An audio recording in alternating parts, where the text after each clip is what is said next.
Hello, and welcome to 20 Lore Pro, a community of Lorcana players who enjoy deck building, competing, and opening Lorcana product.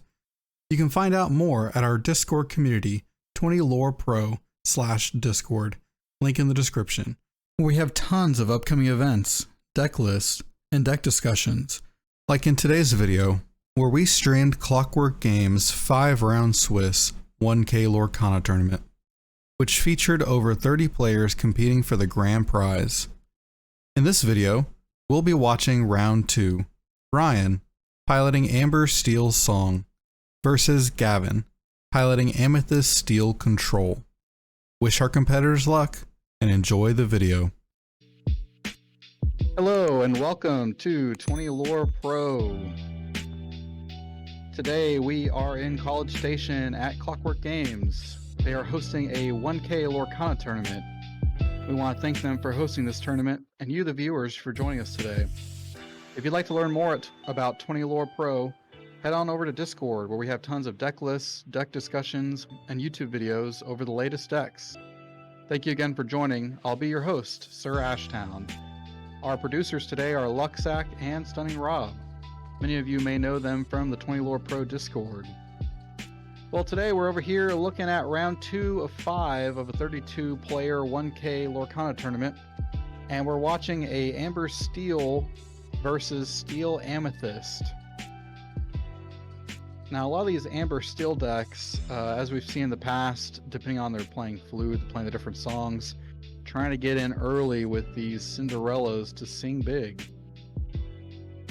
From Ryan, we see Simba to protect that Cinderella, gaining a little bit of lore.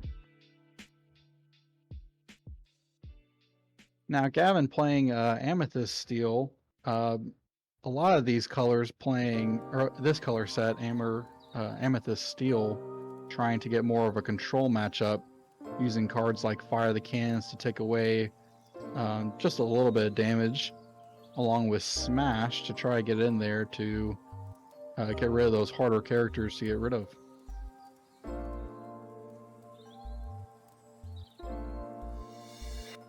We see Ryan over here with that beast jumping ahead. What an incredible play. Seen a lot of these Amber Streel decks take out jump ahead, but Ryan over here using it to get ahead with a beast on turn 3. Really strong play.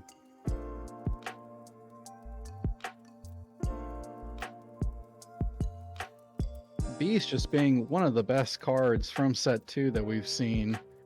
Just giving you the ability to draw an extra card each turn can really get you ahead early on.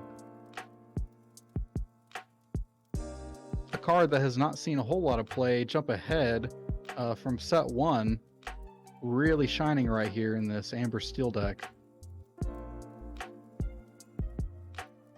Gavin playing his little Tinkerbell.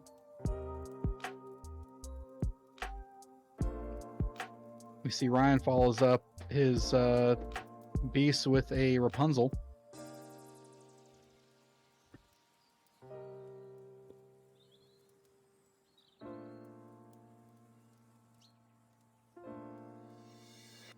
And go ahead and lowering it up.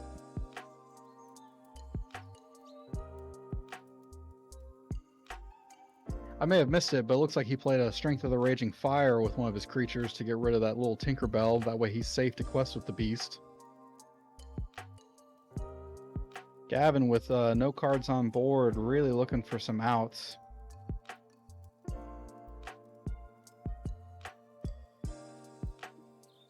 Strength of the Raging Fire just getting better and better the more creatures you have on board.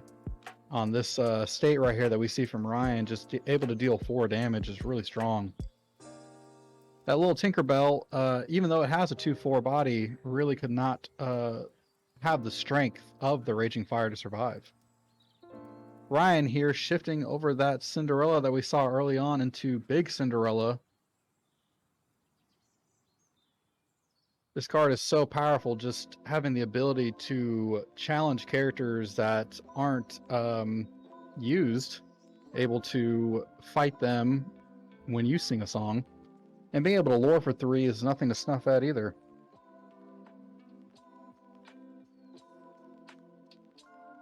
Yeah, with Ryan being so far ahead on game one, Gavin having not many answers on the board, they decide to scoop it up and enter into game two. We haven't seen this card very often, but just going into that jump ahead into that beast, just such a powerful turn 3 play.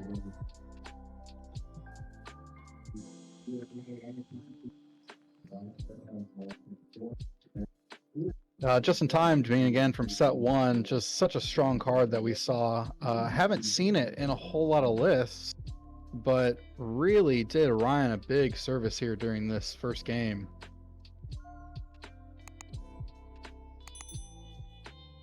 I'm trying to think of all the cards that Amber Steel has that they really want to get out that are 5 lore or more, and really just having that beast being a really big target.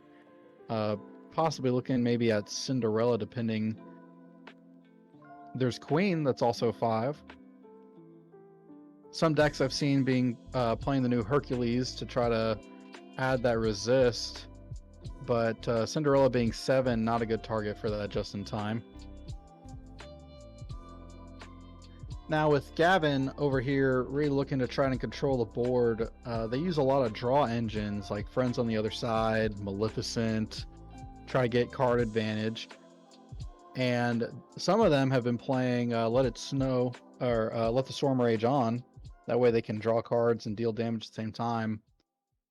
Didn't really get to see a whole lot from Gavin during game one. That could play to his favor later on, as Ryan has less information on what style of Amethyst Steel deck he's playing.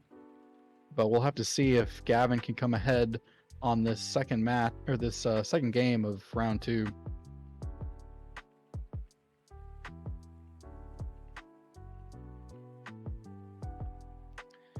Can't see a whole lot in Gavin's hand. Looks like he did have an Olaf though.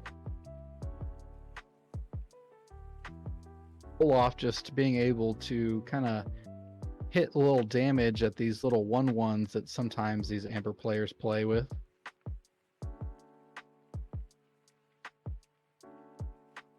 Really strong plays that this Amber Steel deck could have. They could be playing the Queen and shifting it into the larger Queen to sing Whole New World. Whole New World being a card that so many Lorcana players are familiar with, just able to you yourself ink up, you play your cards early on, get a board state, and then get a whole fresh hand. Gavin leading us off with that turn 1 Olaf that we happen to see in his hand.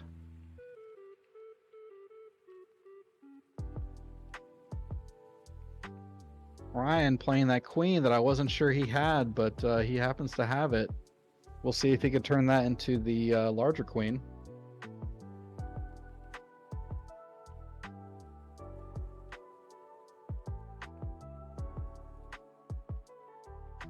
Just having these early drops in Amber that can shift into just really big things for very little, the Queen being 2, is such a worrisome thing to face being on the opposite side of the board.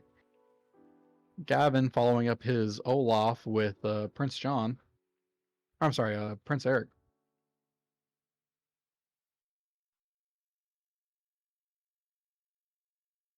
I've had to go back and watch many of these shows to try to learn these characters. So many of these movies we watch as kids, and as we grow up, sometimes I forget what movies they're all from.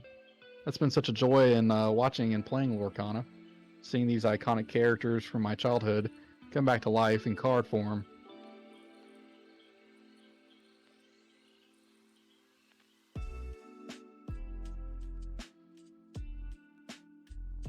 Ryan, go ahead and lowering it up. We see Gavin here playing Crab. Merlin Crab can, when it ETBs, give Challenger 3 to target character, choosing that Olaf on the board. That way it's able to take out the Queen.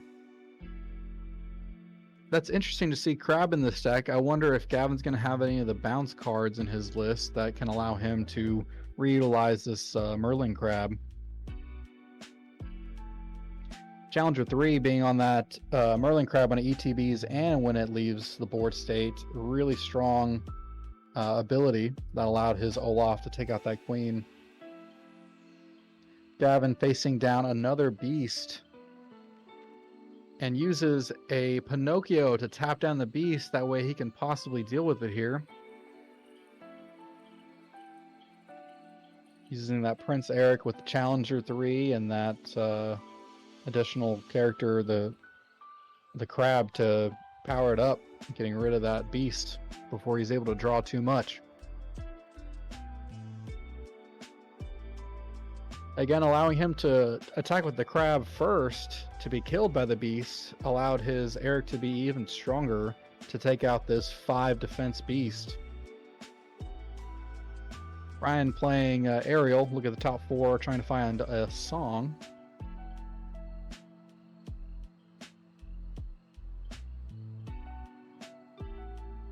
Let's see if he finds anything off of it.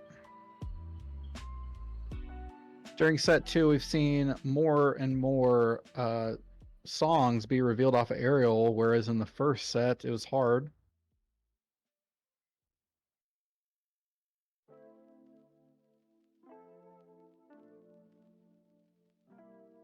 Ariel just being able to find so many of those strong songs that Amber and Steel have. Gavin tapping all of his ink. Playing a Merlin Rabbit. Allowing him to draw a card.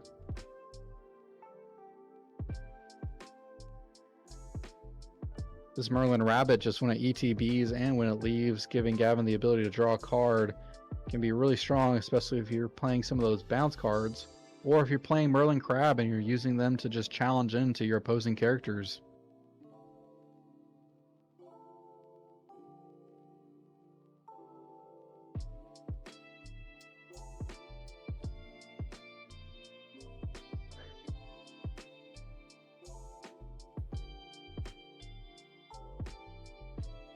Ryan looking at his hand, trying to find a play. This is that Prince Eric that has that additional Challenger 2 whenever it does challenge another character. Merlin Rabbit, just seen it so many times in these Ruby Amethyst decks where they bounce it repeatedly, but even if you're not able to bounce it, just an ETB draw card for a 2-3 can be really strong in the mid game.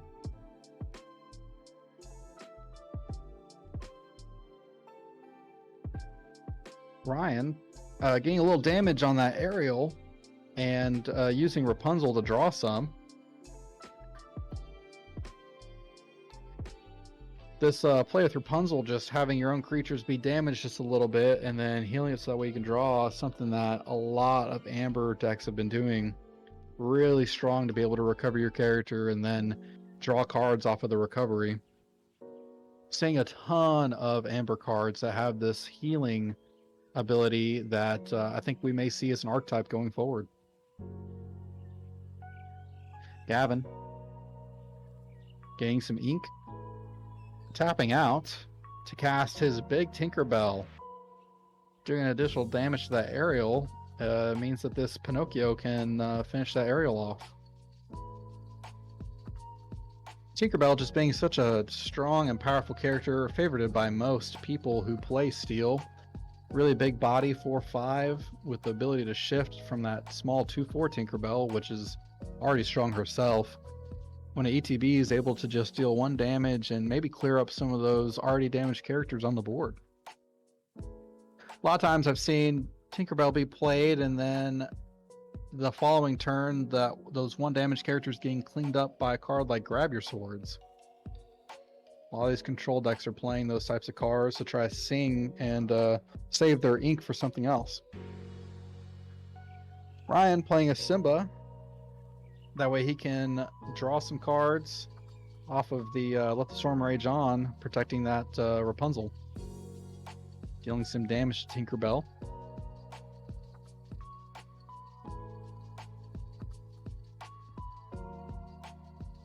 Ariel died earlier. Oh, I see what you're saying in chat. Rapunzel healed after the attack. You may be right. It should have been the full 3 instead of just the 2 that it healed.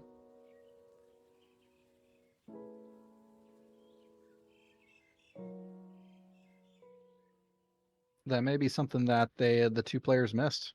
Good call on that in the Twitch chat.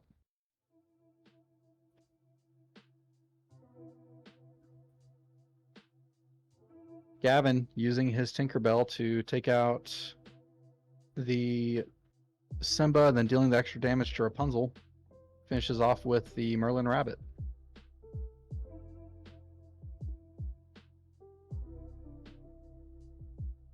Lorcana Bro pointing out that whenever that Rapunzel did heal, player forgot to take off the damage counter. Just small little missteps like that can change games. We want to thank Wonderland so much for rating us. Thank you all for joining us today as we are here at Clockworks with their 1K Lorcana tournament. We're currently in round 2 of 5 of a 32-player 1K. I'm your announcer, SirAshtown, and we're watching Amber Streel versus Amethyst Steel. So far, Ryan on the left has 1 game up to Gavin. During game 1, we saw Ryan really rush out so many characters that just overwhelmed Gavin before he could get a board state and left him looking.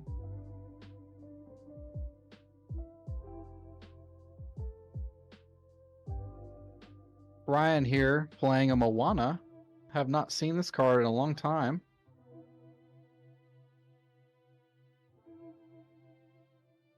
Just this 1/6 that can lure for 3, very strong. And whenever it does quests, you can ready other princesses.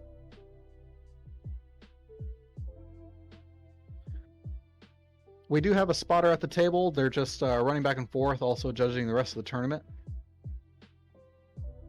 It looks like they weren't able to get back to the table to make that correction.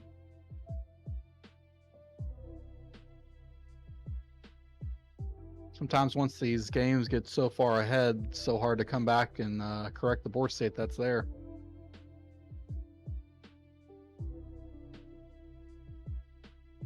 Gavin using that damaged beast to go ahead and quest along with the Olaf.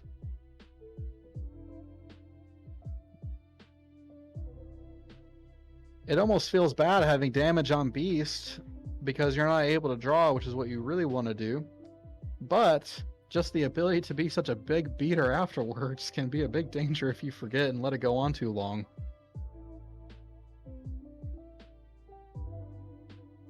Ryan using that Moana to sing grab your swords, reserving his ink, dealing 2 damage to everything.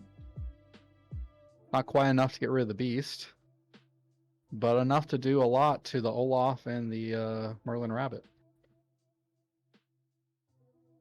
Ryan playing this Ariel, trying to find maybe another grab your swords or another song that can take care of that beast, leaving this 1/6 vulnerable to the big challenger beast. May not be his desire.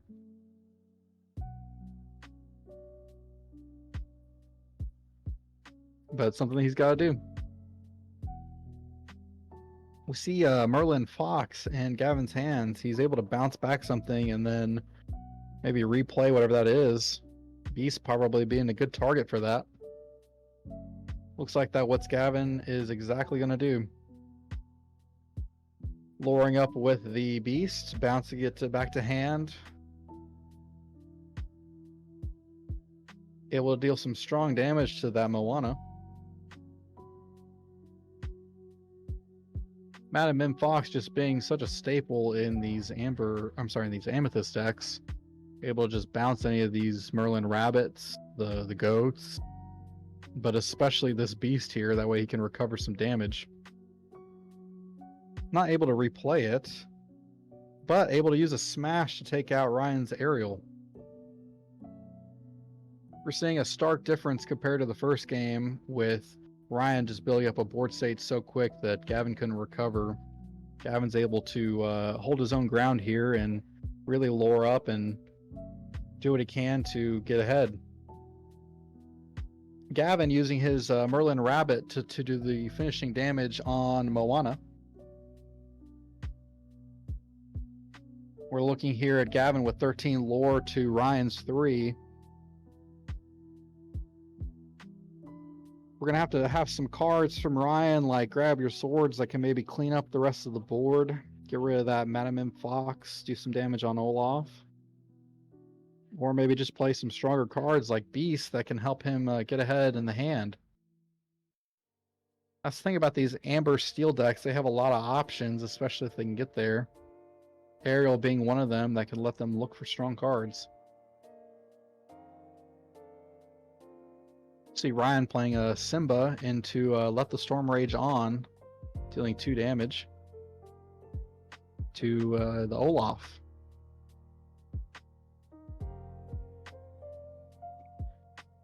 That damage on the Olaf may be an indicator that we have some type of sweeper coming up. Let the Storm Rage On being such a strong card, able to just draw after dealing 2 damage to an opponent's character.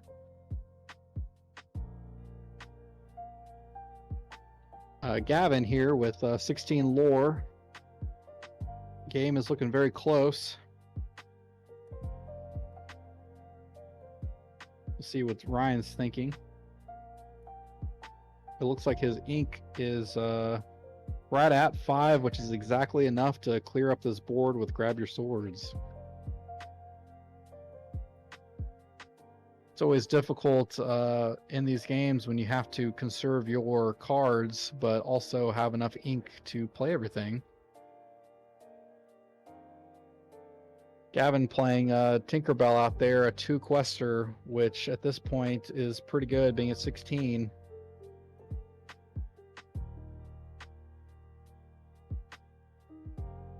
And Tinkerbell having a 4/5 body, just able to survive so many hits from different cards that Ryan may have.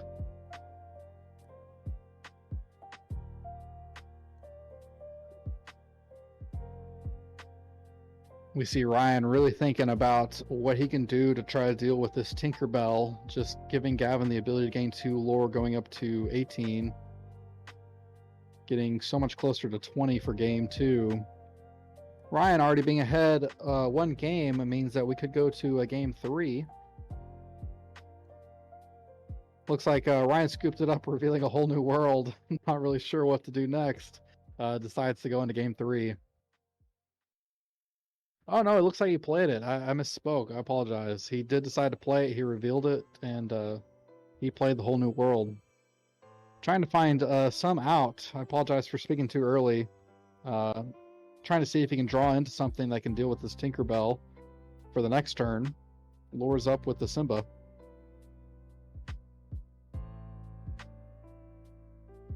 Whole New World being such a strong card and a staple in so many of these Amber Steel song decks. We haven't seen Ryan play the flute yet, but that doesn't mean that it may not be in his deck.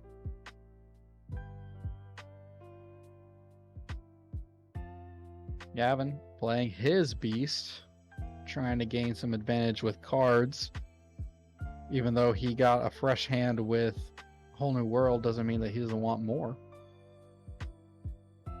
Especially when you are this far ahead with lore. Gavin here having 2 characters that can quest for 2, playing a Binja. Looks like Ryan's seen enough. Decides to go into the next game. Well, that was an exciting game 2 from Gavin and Ryan. We saw a really quick game 1, seeing a back and forth game 2 with Gavin staying ahead for most of the game. Looking really forward to watching game 3 from Ryan, who had such a quick start the first time.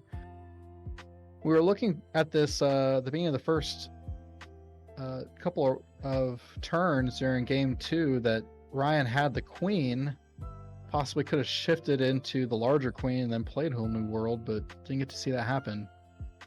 I've seen a lot of these Amber Steel song decks play the queen turn 1, shift into turn 2, and Whole New World with 4/3 lore 2 character on board Really great board state to start off a match with.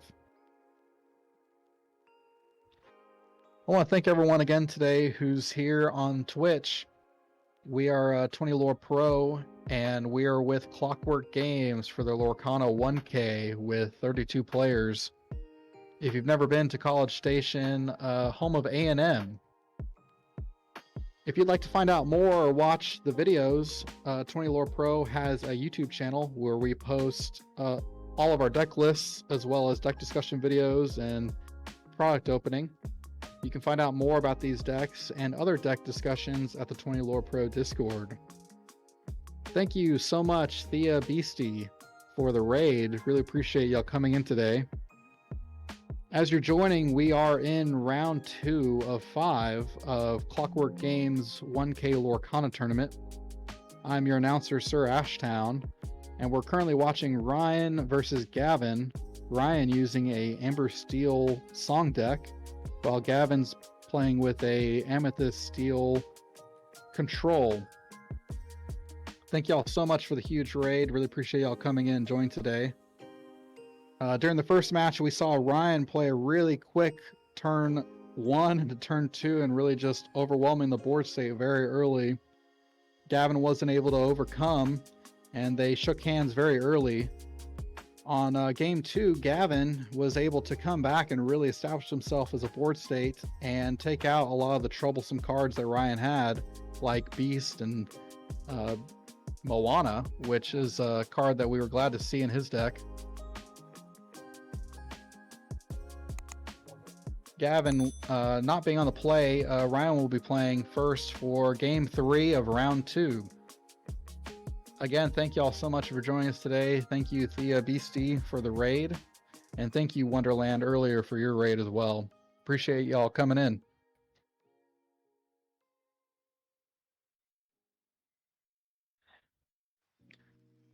Really excited to see this turn 1, the Queen. It could possibly lead into a turn 2 Shift Queen, maybe into a whole new world. We'll have to find out. I call out that play only because I love it so much. Just being able to refill your hand, having a 4-3 on the board. Such a powerful move that can really put you ahead early. Ryan playing Cinderella.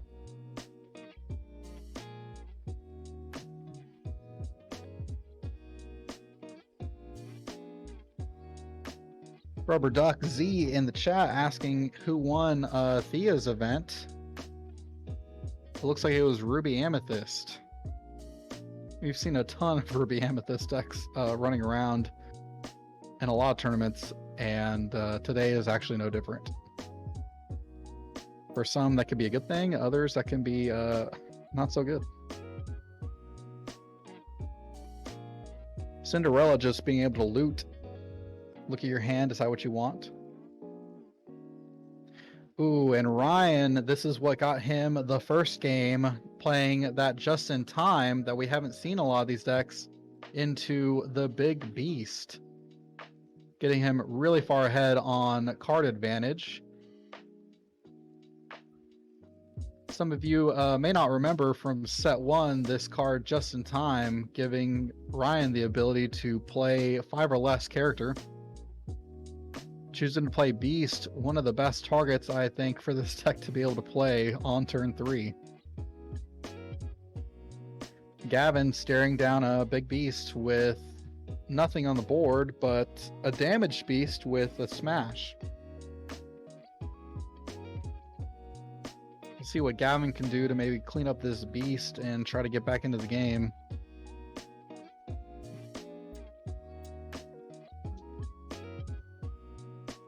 It's really exciting to watch Just in Time be played, especially when it's to get a Beast on board.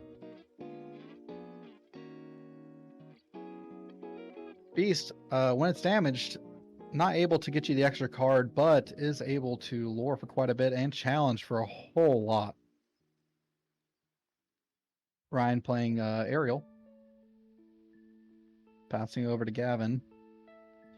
We see a lot of cards in his hand, from Snakes to Let the Storm Rage On, which he uses to get rid of that Beast and draw himself a card. That beast already having done so much, just being able to lure even twice. Ryan choosing to shift onto his Cinderella and gain more and more lore as he's starting to get away with his lore count. Gavin's trying to recover. We'll see what Gavin can maybe do to get out of this. Cinderella being so strong, just able to challenge readied characters if you play a song. And as we just saw, Ryan shifted onto an already readied Cinderella. That way he could use it to lure.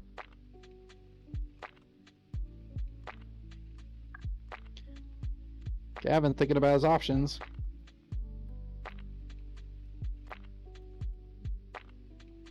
We saw Gavin use grab your swords, smash, let the storm rage on, cards that can do some damage. But it's very hard to just get over that big body of Cinderella, especially when it has resist. Choosing to play Merlin Rabbit to try to find some out.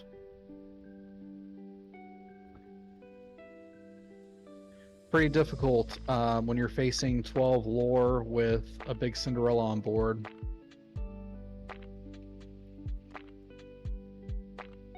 We'll see if Gavin can find something to help his port state get into a better position.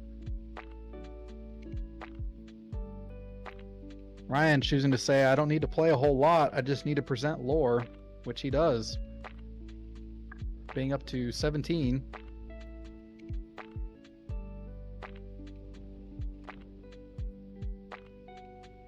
Ryan looking at his hand, trying to think.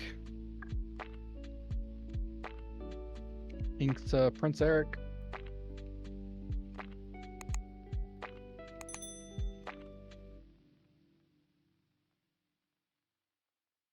He'd have to deal with at least Cinderella. Ariel being questing for one, Queen for one. And Gavin doesn't see it, and there's the handshake. Really strong turn 1, turn 2, turn 3 from Ryan. We saw this in game 1, but the really MVP card of this match being just in time into that big and powerful Beast. Beast just probably being the best card from set 2, but just in time being such a strong combination into it really gave Ryan the go ahead to just take over the match. We want to thank everyone for joining us today for the 20 Lore Pro Clockwork 1K Lorcana. We're here at College Station. Some of you may have not known, but College Station is home to A&M University. I'm your host, SirAshtown, and I'll be here for the rest of the day as we go into the later rounds. Currently, it's round 2 of 5 with a 32-player 1K Lorcana tournament. If you'd like to learn more of our decks and deck discussions, you can head on over to 20 Lore Pro, our Discord channel, where we have tons of deck lists, deck discussions, and YouTube videos.